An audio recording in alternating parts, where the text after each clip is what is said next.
Well, hey folks, listen, since I'm still banged up from surgery and probably not going to be able to play for a couple weeks, I thought I'd just bring you along on my Friday.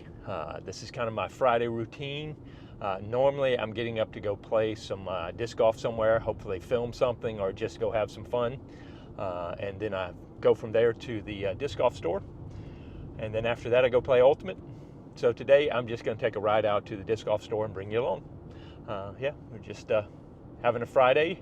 And since I can't play, thought I'd just bring you along with me in the car. And so I thought, besides just me rambling, which I can obviously do, I can talk about just about anything, I thought I'd at least have a couple questions that I might bring up. And the first one that I came up with was, how did I get started with disc golf? I started disc golf. I first saw disc golf as a sport in 1993 at Tuscaloosa Park in Daytona Beach, Florida. Now, I was down there for the summer. I was working with a college ministry called Campus Outreach, and we had a bunch of college students. I was just a college student down there being part of it. And we went to Tuscaloosa Park to have a kind of picnic activity, do some games or whatever. And as we were walking onto the park, I noticed there was something sitting under a little footpath bridge. And I went over there and I found a Discraft Eclipse disc.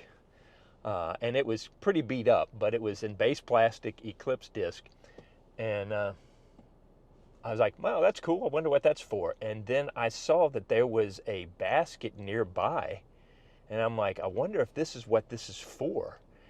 And then a few minutes later, one of the other college students found another identical Eclipse disc in the water just down the way. And he brought it over and said, hey, since you got that one, you want this one as well? And I'm like, well, that's pretty cool. And then I saw some people playing across the park, throwing into the basket. And I'm like, hey, there's something to this. And it was funny because where I was in my life stage, I was having to finish up my last year of college. And I knew I wanted to go overseas for the next summer, and I had a lot going on. But I also know my personality type, and I immediately had an idea that I would like this sport a lot. And I said, you know what? I can't start this right now because I could see me getting addictive to this sport. We know that I have that from the past because I got, one of the reasons why I lost my college scholarship is because I got too deep into table tennis with the national table tennis team in Augusta, but that's another story. And so I said, no, let me not mess with this right now. So I took those two discs and I put them on a shelf. And I didn't do anything for exactly a year. Well, I went overseas to Thailand for that next summer, and as soon as I came back, I was supposed to move in with a couple of, actually 4 other guys. We were going to share a house together. But at that time, my sister was going through a rough time and she was getting a divorce. My sister had a long, kind of hard life. And so I had to make a switch right at the end, coming back from Thailand, and decide to go move in with my sister. And I was like, man, I was so excited about hanging out with this group of guys, but my sister needed me. The day I walked into her apartment, I look out the back window. She's on the 2nd floor, and there's a basket, a disc golf basket, sitting 15, 20 feet away from the back door, and right in the backyard of the apartment area there. And it turns out that the top pro in Augusta lived next door. Now, see, this is 1994, so for there to be a basket anywhere was almost miraculous because there was only one course in Augusta, and the only other basket in the entire city was in his backyard, well, in the apartment backyard. And so I immediately went downstairs and took my 2 little discs and started throwing them in the basket. And the guy came out and he started talking to me, and his name is Daniel Marcus, and he was the top player in the area there. And we formed a friendship, and he took me out and we started playing to the point where he was a waiter, and I was working as a visual merchandiser, visual manager for Steinmart. I'd put together the window displays and all that stuff, even as a colorblind artist. That's what I was doing. but I had some flexibility. So there were days that we would go play disc golf in the morning before I went to work. I'd come back for lunch, we'd play around, and then we'd play around right after work before he went to go be a waiter. And so we played a lot of disc golf. So my immediate introduction into disc golf was getting to play with one of the best players around. And so one of the tips I give you is, if you ever get a chance to play with people better than you, you always want to try to do that, because they're going to show you things and teach you things almost just by osmosis of playing with them. They're going to challenge you and show you what's possible. Whereas if you're always playing by yourself or with the same people over and over again, you sometimes will get in a rut and you won't get challenged and you won't grow as fast as if you're playing with some people that are making you play better. That's why playing tournaments, even though I hate them, are a great way to show you, wow, what's possible and how to push further in your game. Okay, so I remember the first time that I saw Daniel throw a drive at Augusta. We're at Pendleton King Park. It's the only course in the area. And I'm sitting at a bench on hole number 3, I think. It could be 6. The numbers changed around.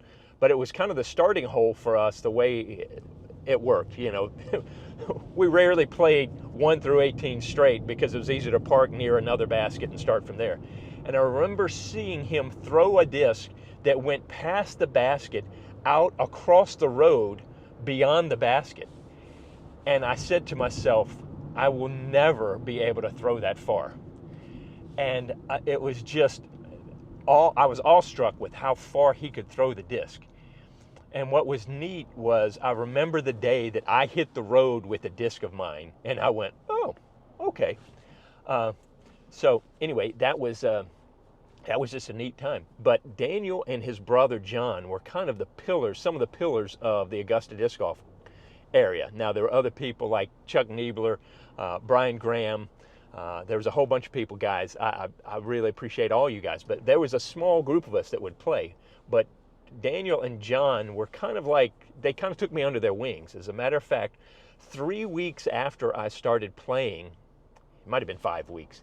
You know, guys, I will make up time frames. I'll be a little blurry about that. So if I say 3, it may be 5, or it may be, 12. Just give me a little grace on that. But I really think this is 3 to 5 weeks in there that I had just started playing, and they were having an A tier in Augusta. I think it was an A tier. I didn't know what all that was back then. It was a decent sized tournament back there.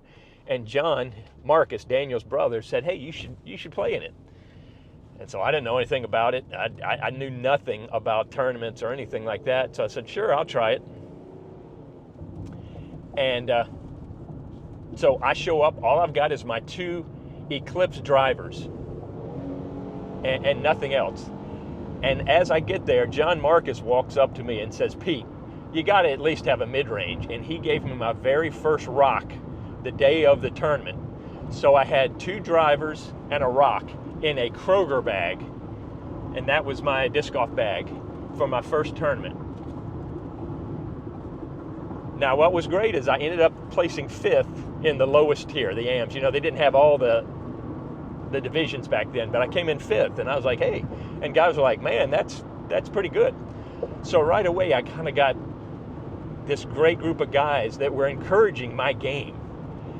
And for me, that's all it took, because let's face it, I'm kind of a performer. You get some people that give me some attaboys, and I want more of that. And so that really just kind of got me started going and playing disc golf. It became the thing that I was doing almost every day, because I was finished with, I graduated from college. I hadn't really decided what I was going to do long term. I kind of knew I wanted to do missions and move overseas, but I was in just a year and a half limbo where I knew I was just going to be working and just being me. And so it was the perfect timing to start playing disc golf.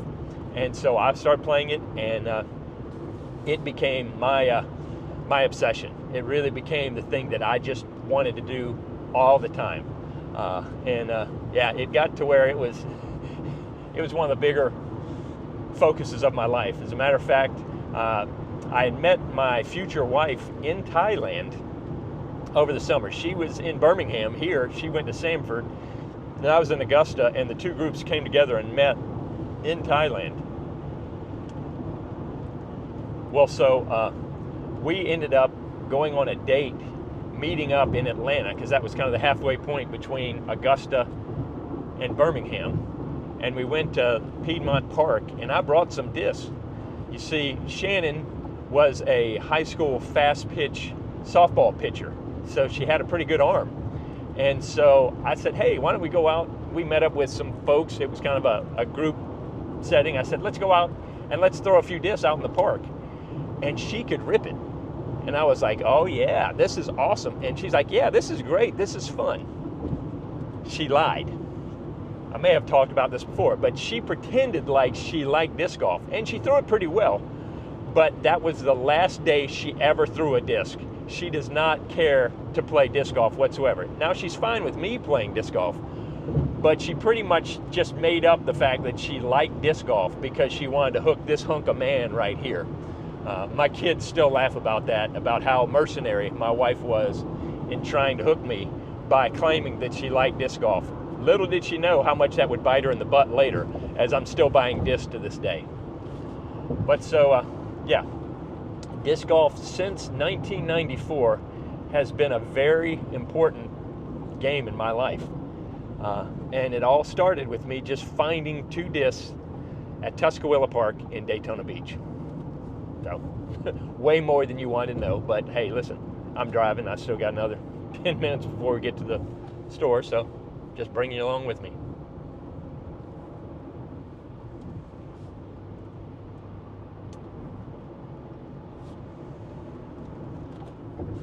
All right, so one of the other questions I put down was, what was one of your favorite memories of disc golf? And I have a whole bunch of them. But I really would have to say, because it has a bigger context to me, was the 1996 Am Worlds were being held in Augusta. And that was cool in and of itself. But what made it one of my best memories, even though I got the yips that day, so that's not a great memory, but my dad came and was my caddy for that. And we've had different times, relationships have gone, ebbed and flowed, and there was a time there that we weren't that close. We're a lot closer now, but it was kind of a rocky time. And so the fact that he came and was my caddy was really cool. Now, my dad was a tennis pro. He was Billie Jean King's coach and sparring partner during the Bobby Riggs match, did a lot of stuff with that. He was the #1 doubles teacher in the world. He's got this program called Successful Doubles and stuff like that. So my dad, in a lot of ways, is my hero in a lot of things, and especially in sports and stuff like that. But we were in a rocky stage because of some of the decisions both of us made. And so for him to come be my caddy was really cool, especially because in practice, I hit a hole-in-one. And then in the actual round, I hit another hole-in-one. And then shortly after that, I smashed chains on another one. And I was literally parking every hole I could out there. I was putting for birdie on 16 of the 18 holes. There were 2 holes that weren't reachable in one. The problem was that I got the yips and I missed 10 of those 16 putts. But I was throwing so well, and my dad was seeing how well I was throwing and kind of the way I was able to play the game, that halfway through he just looked at me and said, yeah, Pete, don't play tennis.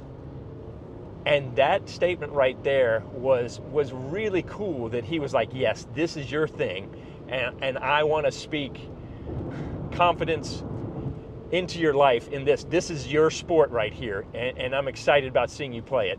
And that was really cool. It was an asterisk on, yes, this is I've found my spot, because Dad had found his spot in tennis. And as a junior, Pete Collins Jr., I was always kind of expected that tennis was going to be my spot as well, that I was going to be this great tennis player. And I was a good tennis player, but I didn't have this passion for it. I didn't have this love for it. And so that made it hard, and especially because the competition, everybody expected me to win, so there was this extra pressure for me to win. That's where a lot of my competition stuff kind of comes from, all that. And so I kind of distanced myself from tennis. I did it, I liked it all right, but it was dad's sport in a sense, and it had some baggage to it. Even though I ended up becoming certified tennis professional, I taught tennis, I can do tennis, it just didn't grab my heart the way it grabbed Dad's heart. And so for him to say that after kind of what we had been through with tennis and some other stuff, it was a really amazing opportunity there. More about my heart, my dad, and our relationship, and who I am as a man, more than disc golf in itself. But it was on the disc golf course that it allowed that to happen. So I hope that makes sense. By the way, I ended up finishing 5th in the Am Worlds in 1996. And if I could have putted, I know it's the same old thing. I'm not bitter 30 years later, but yeah, man, if I could have putted, I had a chance. But anyway, that was shortly after that. It was only 6 months later after that Am Worlds that I ended up moving to Thailand. And so I kind of had to put disc golf on the back burner because nobody was playing over there. Now, there were rumors of some stuff down in Gaul, Samui, and some other places, but I was in Bangkok, small little city of 12 million, nothing but traffic, so there wasn't any disc golf going on there, and that's when I ended up shifting over to Ultimate because there was a good Ultimate team.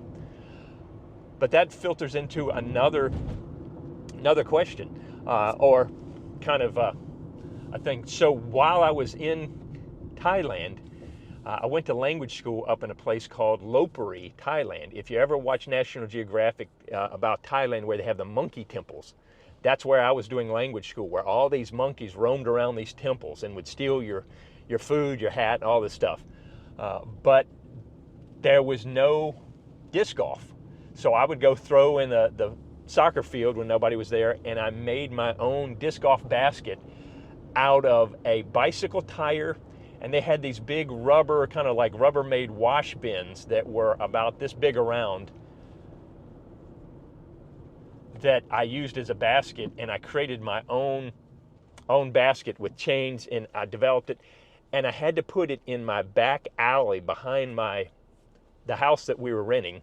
It wasn't that big a house. I mean, it was kind of a little place, but the back alley was about a 20-foot long alley with a 6-foot wide concrete alley, and then it had a concrete wall, and on top of that wall, the wall was about 7 feet tall, but on top of that wall it had embedded in it cut glass and bottles so that people wouldn't, it was kind of like barbed wire, but they would use bottles and glass on top of it, and there was in that back alley, that walkway, it was a sewer drain that had basically a sewer lid. There was a little sewer ditch that ran the length of that alley.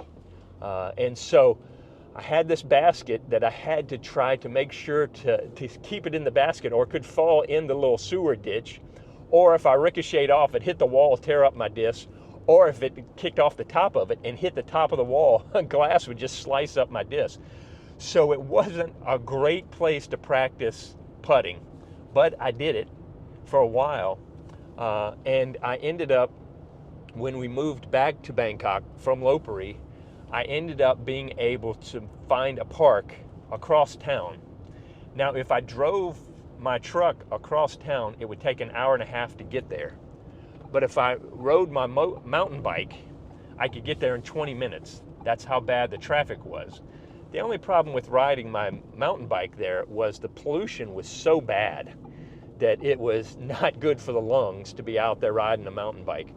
But I would do it. I would just get on my bike and I'd take my disc, and about the only disc in Thailand, and ride across town. And I created a 9-hole object course at this park. It was called Lumpini Park, and it was the park right by the middle of everything in downtown. And it was a big park, but it was a busy park.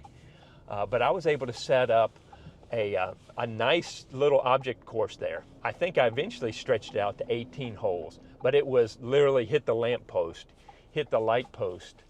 But I had it set up, I had it mapped out, and I would take people over there and we would play. And it was a great little course, but it was just such a bother just to get to the course. It was hard to play. Now my buddies moved up to Khon Kaen, Thailand, which is about 6 hours north of Bangkok, and they worked on a college campus up there that was much more open. It had a lot of green spaces and stuff like that. So we actually developed a course. I designed a course up there, and motorcycles are everywhere up there. And so what we would do is I went around and I put little PVC spigot, little caps in the ground, 9 places around the course, and we would show up and we had just these PVC pipes with little screw-on ends, like hose screw-on ends to it. And I would ride on the back of his motor scooter, and we would go around the course and get to those little caps and screw in the PVC pipe to all 9 of them. Then we'd go play, and the pipes were the targets.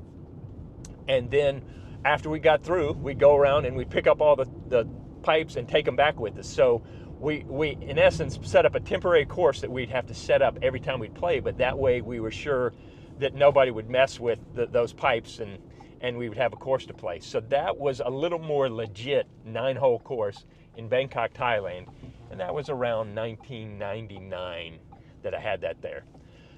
All right, well, hey, we're here at Dynamic Disc Iron City, so I might as well take you in, let you take a look at the shop. They just moved down from, they kind of had to downsize a little bit from the main shop up front to a smaller one back here, but still gonna go in and check out the used discs because that's what I do on Friday.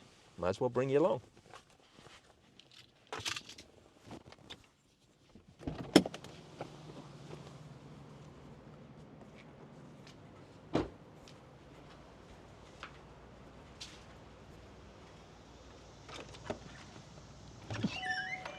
Oh, the door's a little stick. How you doing? Good. Say your name. Oh, wait. There we go. Yeah, that's terrible. Hey, say your name. Micah. And how long you been working for Dynamic Discs? About a year, a little over a year.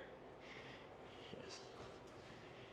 Yeah, so Micah was over at the store in Kalira, and now he has to make the hike over here, but he keeps things humming over here.